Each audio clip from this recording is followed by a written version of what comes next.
Não vão mexer com a sua cabeça, como está aqui no texto onde a gente parou, né?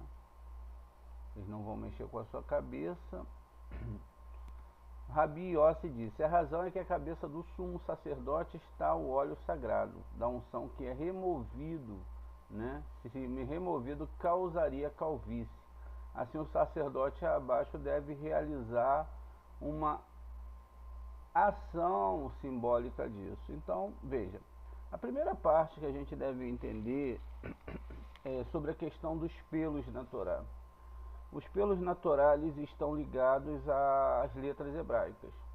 Então, o fato de você não tirar pelo do corpo é metafórico. Não é que uma pessoa deve deixar ou não pelo no seu corpo, barba ou não, mas que ela deve não mexer nos fios da Torá, nos fios de cabelo da Torá, nas letras hebraicas. Então a Cabala, ela vai trazer a explicação de todas essas questões relacionadas às letras hebraicas. Pois qual é o mandamento? Não aumentará e não diminuirá. Qual é a fonte que trouxeram as pessoas que mexeram com a Torá? Vamos aumentar e vamos diminuir. Por incrível que pareça, o próprio autor do livro do Sefer HaMitzvot, que foi o Rambam disse que, infelizmente, muitos rabinos passam muito da questão da Torá e agregam muitas mitzvot que não tem na Torá. E aí, então, você se pega, então, entre o colocar, entre o excesso e o tirar, que é a falta de respeito com o que está escrito aqui. Porque a própria Torá já deixou claro que não pode fazer isso. E é por isso que a Torá, ela não pode ser mudada, nem no seu contexto, não é? Nem no seu contexto de entendimento, e nem mesmo dentro de um novo entendimento. Por isso que as pessoas que vão falar da Torá, qualquer coisa, elas têm que ser entendedores da Torá. Esav é o desejo de receber para si mesmo, ou seja, é o desejo de se servir a Deus sempre para buscar ter benefícios próprios. Então, qualquer religião que você veja que as pessoas estão indo porque elas querem algum benefício em relação a isso, isso mostra então que essa pessoa ela não está com sinceridade com o Eterno.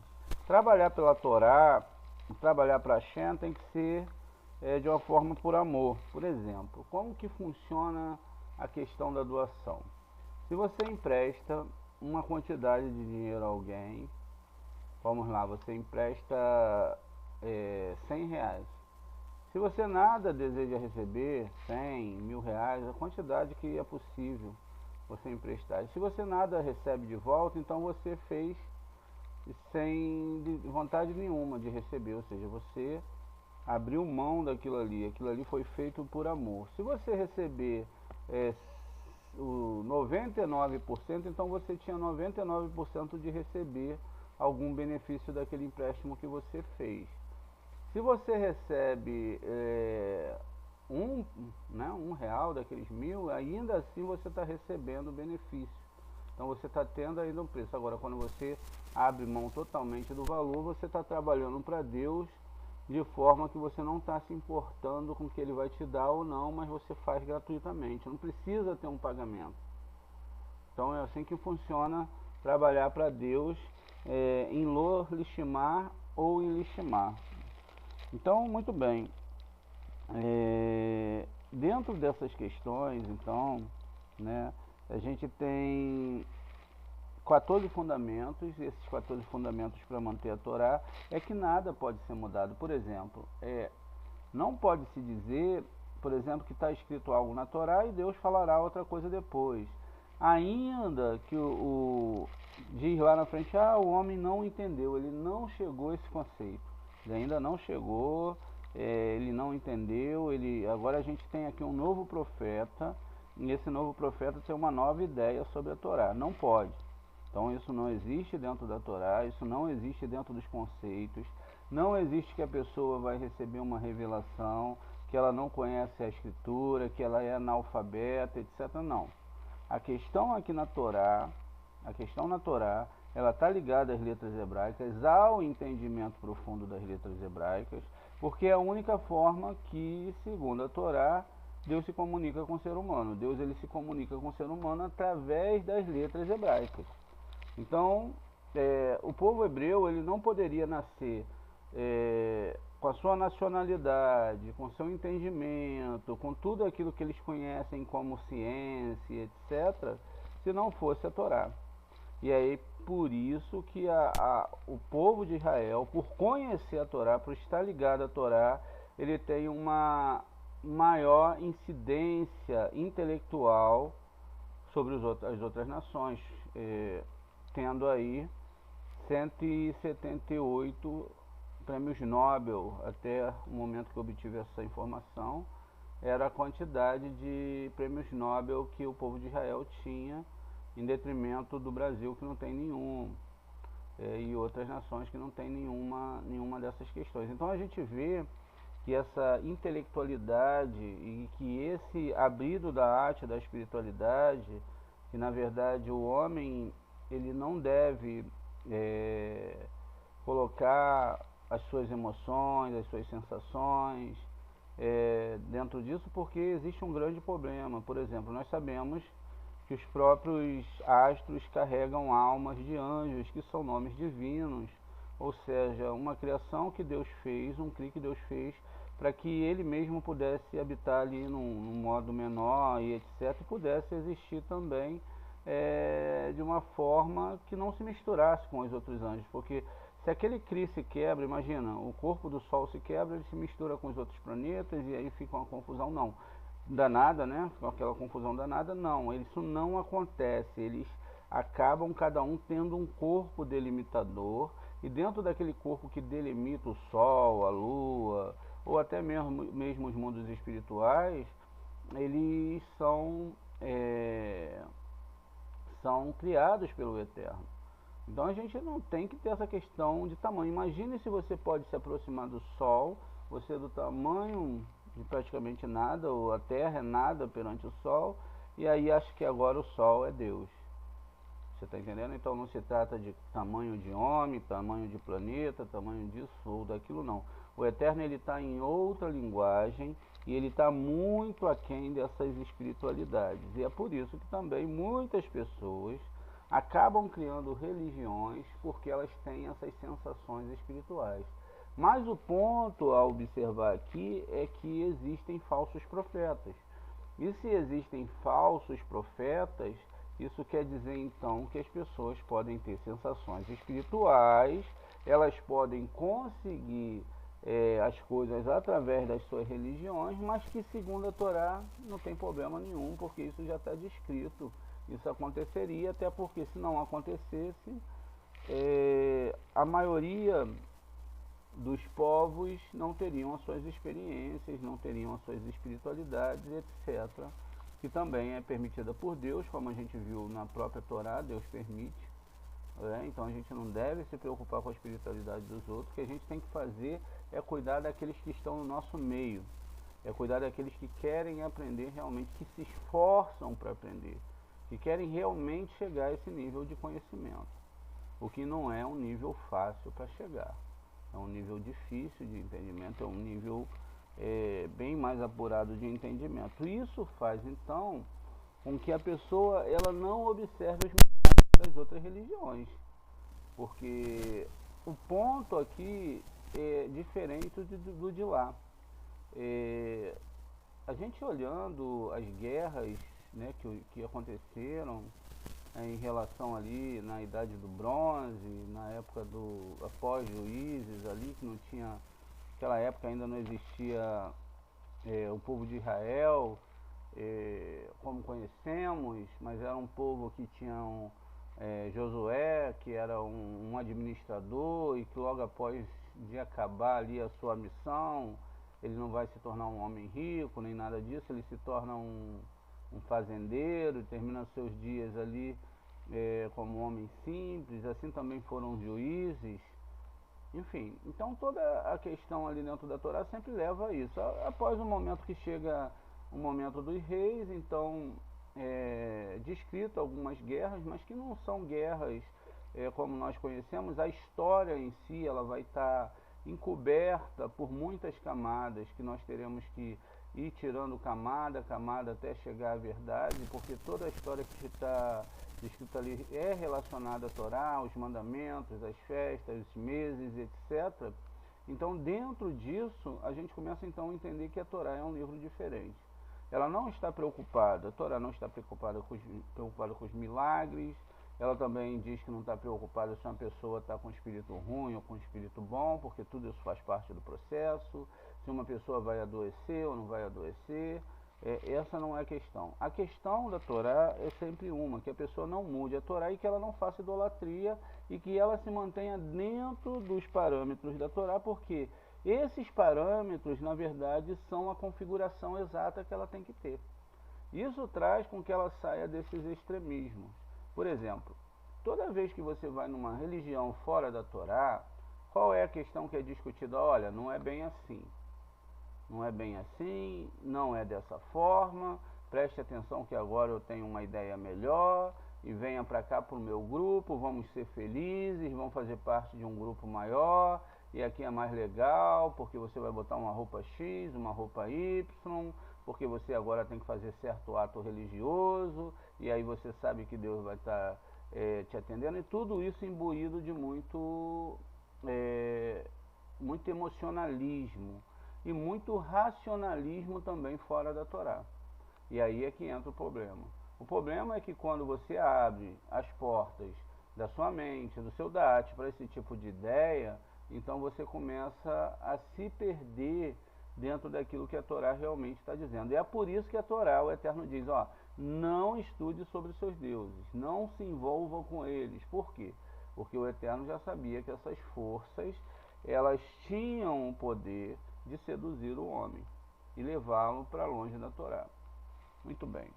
E aí, dentro dessa questão toda, ainda que pareça ser muito maravilhoso, ainda que a pessoa pareça estar dentro daquilo que parece ser correto aos olhos dela, até mesmo misturado com as suas sensações espirituais, porque todo mundo diz estar muito feliz quando encontra algum grupo, algum tipo de religião, seja qual ela que for, que ela se englobe dentro daquele mecanismo espiritual, e no final nós sabemos que a Torá ela não fala disso, ela fala exatamente ao contrário, para que você mantenha essas questões espirituais intactas. Dentro desses conceitos, então, vamos fazer uma formulação.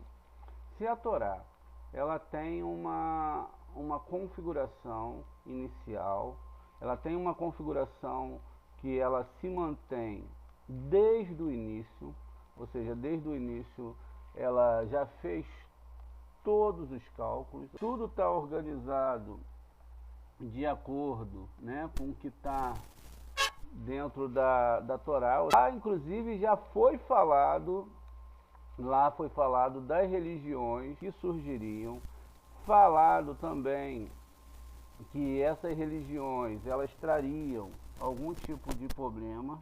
Quando a gente está falando da Torá, e eu citava que a Torá ela se mantém intacta dentro dos seus moldes, ou seja, ela já foi criada, ela é o que é e ela não pode ser mudada. Por que ela não pode ser mudada? Porque ela foi dada uma única vez.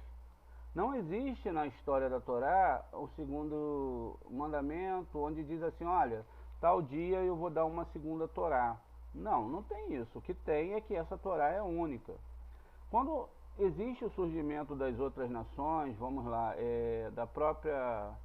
do próprio islamismo que está aqui dentro de Hesed, ou do cristianismo que está dentro de Gevurah, eles ancoram um lado da árvore sefirótica, então eles colocam que essa força ali agora tomou uma parte desse movimento da árvore e do entendimento do que é a vida, então eles usam esses argumentos.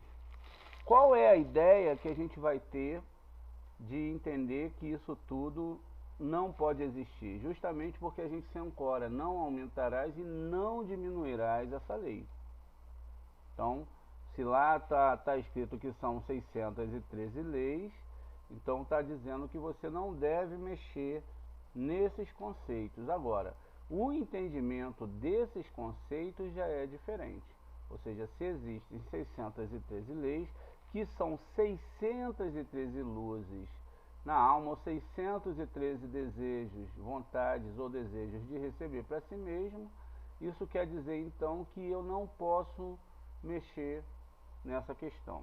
Eu não posso mexer no que está descrito dentro da Torá. Já foi configurado. Dentro da própria Torá, todas as formulações espirituais já foram passadas. Olha, vai ter Ismael, vai ter Esav, já está lá. Essas religiões, elas não são de agora, elas somente mudaram o seu modus operandi.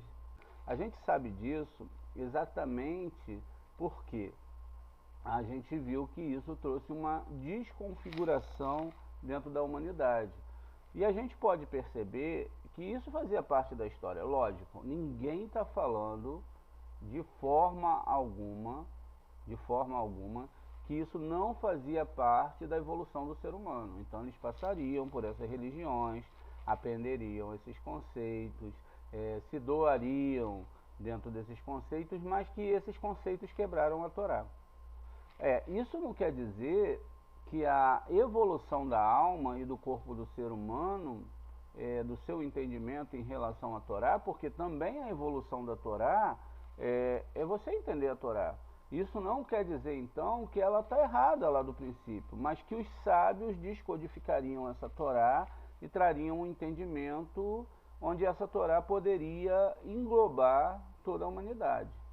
Ou seja, é entendido então nas leis da Torá que a Torá não tem nada de guerra entre povos, não tem nada de que ninguém vai enfrentar ninguém, mas que na verdade a Torá ela traz uma união entre as pessoas.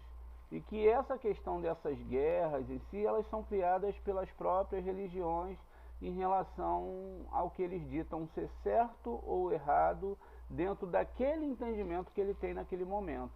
O que foi sempre antagônico a tudo aquilo que Israel e os nossos cabalistas, nossos profetas sempre colocaram em pauta dentro da Torá.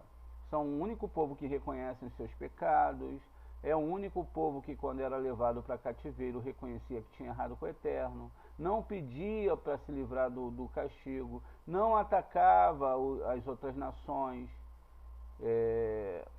e entendiam que tinham que fazer uma retificação, entendia que mesmo que aqueles povos achassem que os seus deuses estavam agindo naquele momento, etc., não. O povo de Israel, eles tinham certeza que estava na mão de Hashem e que na hora que Hashem decidisse que eles seriam libertos, na hora que ele decidisse que eles seriam cativos, e que eles estavam preparados para passar por aquele ticunim. Porque eles reconheciam que na verdade não há erro no divino. Enquanto as outras religiões, elas acham que há erro no divino. Por quê? Se você não segue a fórmula X, a fórmula Y, a fórmula seja ela qual for, e aí você se coloca então contra a divindade. Quando na verdade não existe a possibilidade disso acontecer. A questão então dentro do homem, seja o mal ou o bem que existe dentro dele, são usados com a intenção certa para fazer a coisa certa. De sempre ame seu próximo como a ti mesmo. Mas como eu posso usar a ira para amar meu próximo como a mim mesmo? Pode. Você pode usar sua ira para salvar alguém. Você pode usar a sua ira para combater a idolatria que está dentro de uma pessoa. Você pode usar a tua ira para, às vezes, salvar um filho que está perto da morte e não tem um entendimento ainda que ele está perto daquela morte. E o que você fez? Você usou a sua ira pelo bem. Então pode. Agora, o que você não pode é sair do aspecto mais profundo do entendimento da Torá. O aspecto mais profundo, ele é descrito pelo Zohar HaKadosh. Ou seja, os sábios pararam, imbuídos de espiritualidade, com auxílios de Moshe, muitas vezes, com o auxílio de Eliarro, todos esses homens que já estavam no outro mundo, e eles pegavam então um mandamento da Torá e vamos entender esse mandamento, como funciona. Se a gente for por esse caminho, então até o momento, aqui esse momento, ele tinha que ser entendido assim, porque era uma problemática o entendimento desse mandamento. E aí, quando você então segue para o entendimento do mandamento, não é uma quebra da Torá, mas você está passando por um próximo grau de entendimento. Então não está escrito lá na Torá, estava escrito, eu porém vos digo. Então está escrito, mas vamos ver o que está realmente no fundo desse mandamento. Qual é realmente a base? Porque agora a gente descobriu que a Torá ela não é desse mundo, ela só fala do mundo espiritual. Então qual é a base que está sendo falada aqui? O que está sendo explicado? Muito bem. Quando a pessoa sai desse conceito da Torá e parte para um outro conceito, ou seja, qual é o conceito? Olha, estava escrito, eu porém vos digo, Deus me mandou uma nova mensagem, e agora não é mais assim, vai ser assado. Quer dizer, houve uma mudança. Não houve, não vamos colocar nenhuma reinterpretação, porque isso não existe na Torá. Não houve uma reinterpretação, né? Isso não pode acontecer, essa reinterpretação. Não houve uma forma de chegar ao núcleo daquele versículo, daquele passuco. Não houve um entendimento dentro daquilo que o Eterno deixou para que as pessoas pudessem entender. Por isso é que as questões que eles colocam da Torá vai ser sempre baseada em milagres. Olha, lá está acontecendo isso, há uma revelação espiritual, há uma manifestação espiritual, então eu acredito por causa dessa manifestação espiritual. Eu não acredito, não é pelo que está escrito na Torá.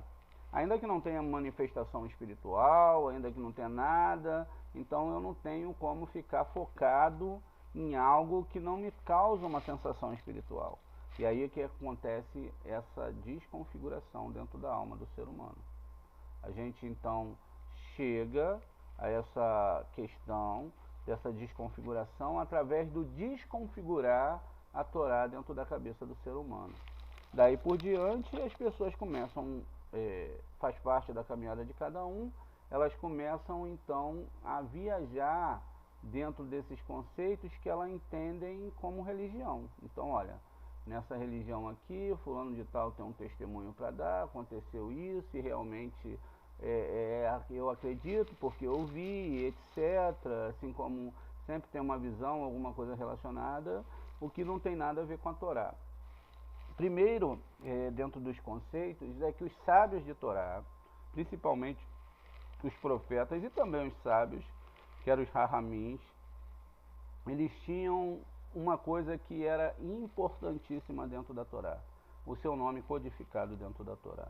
Então já está lá o nome da pessoa, está lá o tipo de missão, então tem Rambam com a missão que ele ia fazer, Yosef Karo, todos esses grandes nomes de Torá já estão configurados dentro da Torá, com as missões que eles iam fazer. Assim também como está configurado as pessoas ruins, os rachaíns, que quebrariam a Torá justamente com aquilo que eles iriam fazer.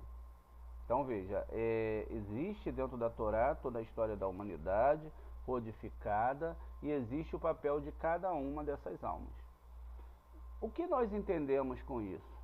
Nós entendemos que pessoas que não estão codificadas dentro de um masal para a Torá, elas não vão conseguir chegar a nível de Torá. Por que isso?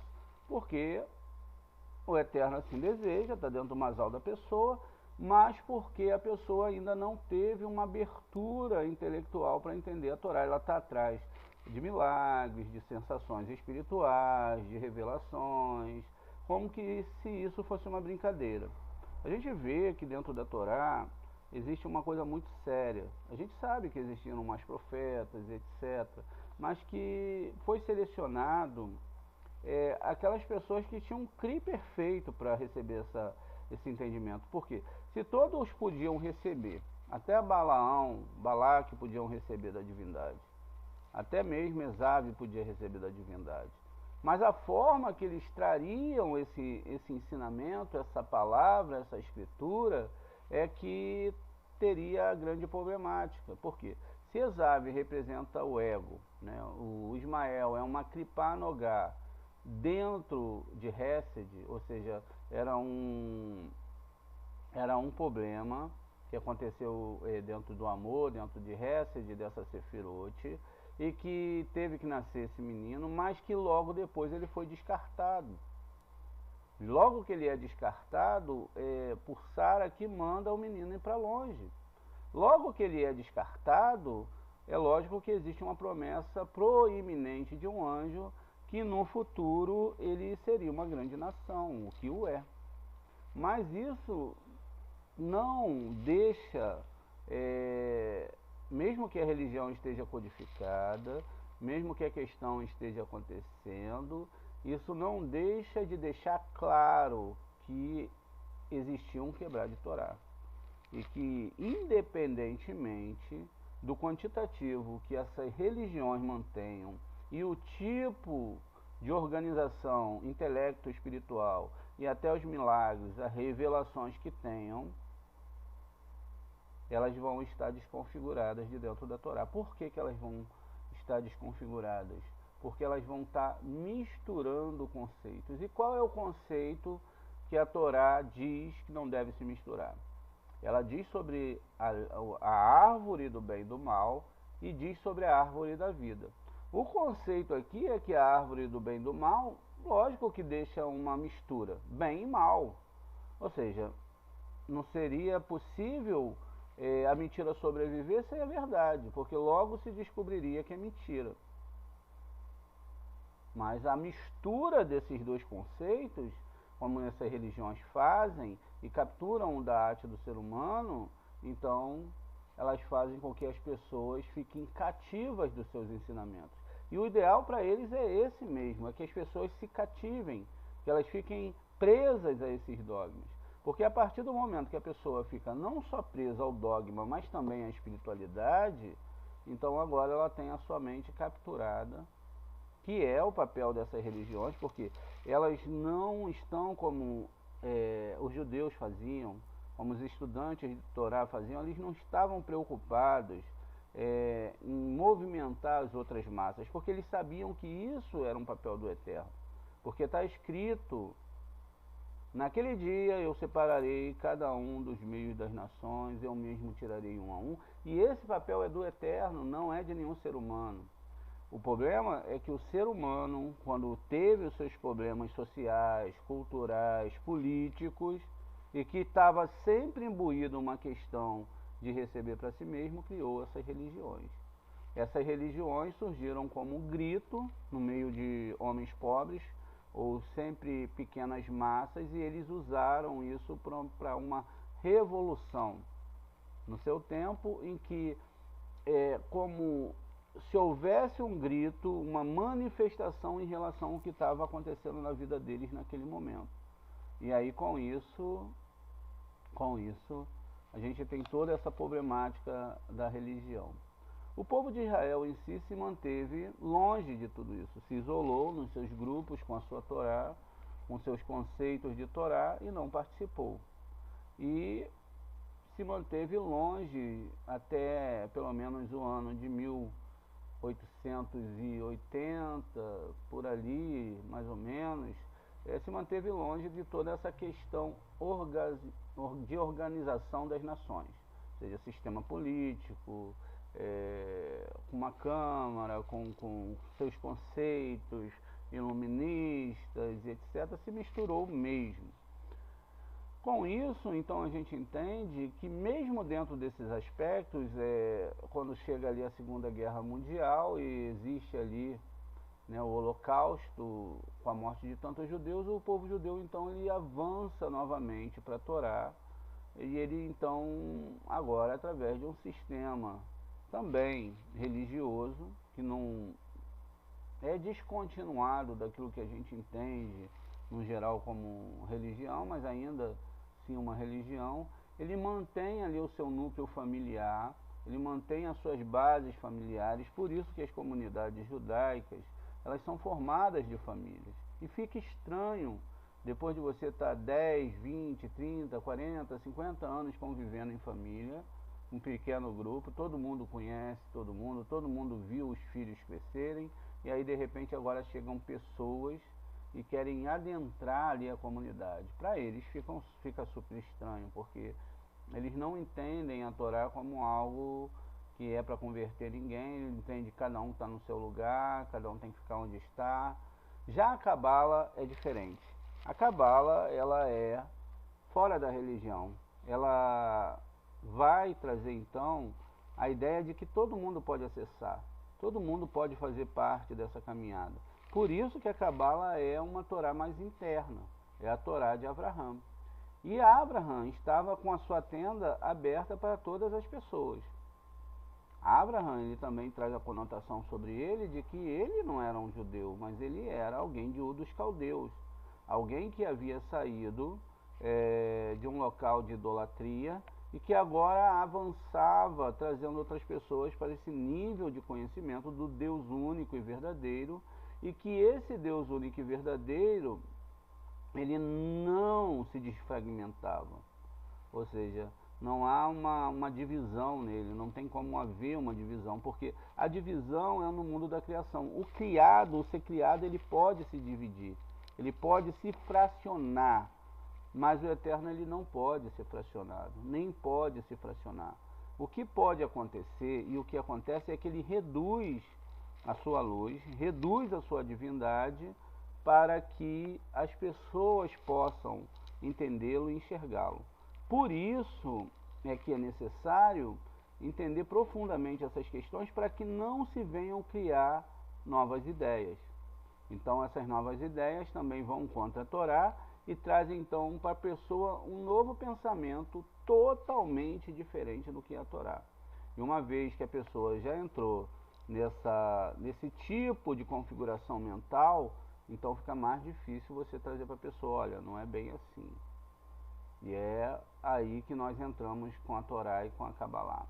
Muito bem, dentro desse conceito, então, dentro dessa perspectiva que nós temos, então nós devemos entender que toda essa questão de estudo de Torá, de entendimento de Torá, ela tem que ser muito bem analisada, muito bem estabelecida, muito bem ancorada, para que a pessoa não se perca dentro da sua própria consciência em relação ao divino.